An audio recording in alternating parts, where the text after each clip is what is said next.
৭১ প্রজন্ম ছিল তো মিথ্যুক, এদের নেতা মিথ্যুক, এদের কর্মী মিথ্যুক, এদের সমর্থক মিথ্যুক, এদের যুদ্ধ মিথ্যা, এদের স্বাধীনতা মিথ্যা, এদের সবকিছু মিথ্যা। ৭১ প্রজন্ম ছিল নিকৃষ্টতম প্রজন্ম বলে মন্তব্য করেছেন ইসলামী বক্তা কাজী মোহাম্মদ ইব্রাহিম।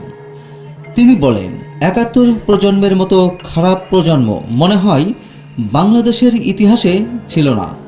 ৭১ প্রজন্মটা এত মিথ্যুক, এদের নেতা মিথ্যুক, এদের কর্মী মিথ্যুক, এদের সমর্থক মিথ্যুক, এদের যুদ্ধ মিথ্যা, এদের স্বাধীনতা মিথ্যা, এদের সব কিছু মিথ্যা। সম্প্রতি সোশ্যাল মিডিয়ায় ছড়িয়ে পড়া একটি ভিডিওটিতে ১৯৭১ নিয়ে এই বক্তাকে এমন মন্তব্য করতে শোনা যায়, যা নিয়ে নেট দুনিয়ায় চলছে নানা আলোচনা সমালোচনা।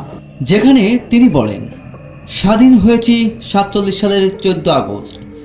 বাংলাদেশিরাই ৬০ ভাগ যুদ্ধ করেছে পাকিস্তান রাষ্ট্র তৈরি করার জন্য, আর পাঞ্জাবি পাঠানরা করেছে ৪০ ভাগ। আমাদের শেরেবাংলা ফজলুল হক সহ শেখ মুজিবও ছিল এই আন্দোলনে। সমস্ত আলেম ওলামরা মিলে অধিকাংশ সংগ্রাম চেতনা দিয়েছে কারা? এই বাংলাদেশিরা। সেটা কি স্বাধীন রাষ্ট্র ছিল না? কাজী মোহাম্মদ ইব্রাহিম বলেন, তুমি তো জোহর পড়েছই, এখন আবার কি পড়ো এটা? তুমি তো জোহর পড়ছো, ফরজ তো পড়ছো, আবার জোহরের নিয়ত এটা শয়তানি না? তুমি তো আছর পড়ছো, ফরজ তুমি তো পড়ছো, আদায় হয়ে গেছে কিনা? আছর তো পড়ছো, এখন তুমি ১ ঘন্টা পরে সূর্য ডুবো ডুবো এই সময় আবার তুমি কইতাছো আবার আছর পড়বা, এটা কি?